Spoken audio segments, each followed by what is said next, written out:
धार्मिक ग्रंथों में मनुष्य के कर्मों का विशेष महत्व बताया गया है।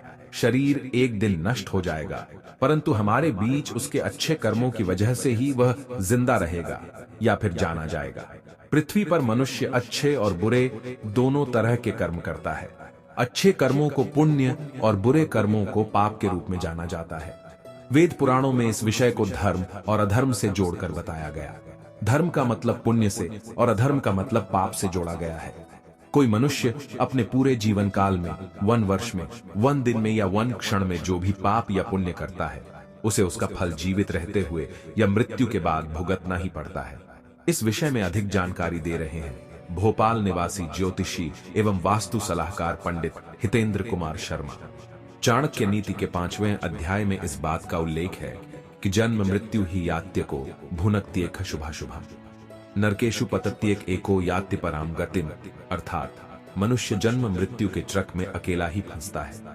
पाप पुण्य का फल भी अकेला ही भोगता है। वो खुद अकेला कई प्रकार के कष्ट भी झेलता है। यहाँ तक कि मोक्ष की प्राप्ति भी अकेले को ही होती है, क्योंकि इस दुख को उसके माता पिता, भाई बंधु, सगे संबंधी कोई नहीं बांट सकते। वेद पुराणों के अनुसार जो व्यक्ति इस दुनिया में अकेला जन्म लेता है, मृत्यु के बाद वह अकेला ही परलोक से धारता है। उसके अपने परिजन मुक्तिधाम जाने से पहले ही छूट जाते हैं। मुक्तिधाम पहुंचने के बाद उसके शरीर का दाह संस्कार कर दिया जाता है, परंतु उस व्यक्ति के पाप और पुण्य कर्म ही उसके साथ जाते हैं, जो वह अकेला ही भोग रहा होता है। यहां आपके मन में एक सवाल आ रहा होगा कि जब व्यक्ति को इस संसार में अकेले ही आना है और जाना भी अकेले ही है, या अगर वह कोई बुरे काम छिपकर करता है, तो फिर उसके बुरे कर्मों के यानी पाप और पुण्य के साक्षी आखिर कौन माने जाते हैं? साक्षी होते हैं पाप पुण्य कर्म के शास्त्रों के अनुसार जिस तरह चंद्रमा दिन में और सूरज रात में नहीं दिखाई देता, परंतु दोनों में से कोई एक हर समय जरूर रहता है। वहीं जिस तरह अग्नि लगातार नहीं जलती है, ऐसे ही संसार में कुछ तो ऐसा है जो हमेशा व्यक्ति के साथ मौजूद रहता है। यही कारण है कि जब मनुष्य कोई बुरा कर्म करता है तो उसकी सूचना धर्मदेव देते हैं और उस प्राणी को उसके कुकर्म का दंड जरूर मिलता है। शास्त्रों के अनुसार यदि कोई व्यक्ति अच्छे या बुरे काम करता है तो उसके 14 साक्षी माने जाते हैं, जिनमें से कोई ना कोई हर समय मनुष्य के साथ मौजूद रहता है। मनुष्य के अच्छे और बुरे कर्म के 14 साक्षी कौन हैं? आइए जानते हैं।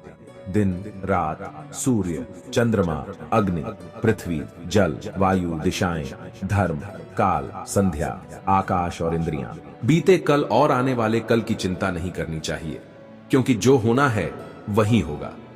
जो होता है अच्छा ही होता है, इसलिए वर्तमान का आनंद लो। आत्मभाव में रहना ही मुक्ति नाम। पद, प्रतिष्ठा, संप्रदाय, धर्म, स्त्री या पुरुष हम नहीं हैं, और न यह शरीर हम है। ये शरीर अग्नि, जल, वायु, पृथ्वी, आकाश से बना है और इसी में मिल जाएगा। लेकिन आत्मा स्थिर है और हम आत्मा हैं। आत्मा कभी न मरती है, न इसका जन्म है और न मृत्यु। आत्मभाव में रहना ही मुक्ति है। यहां सब बदलता है। परिवर्तन संसार का नियम है।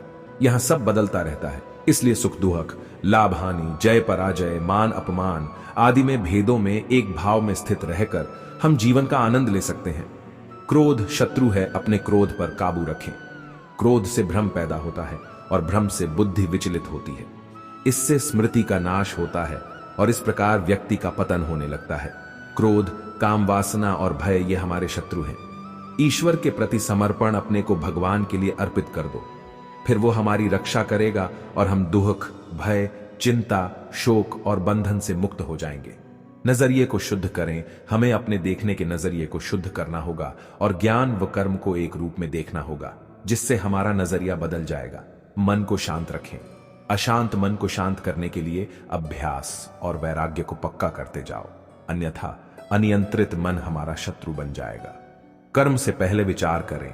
हम जो भी कर्म करते हैं उसका फल हमें ही भोगना पड़ी दिखता है, इसलिए कर्म करने से पहले विचार कर लेना चाहिए। अपना काम करें।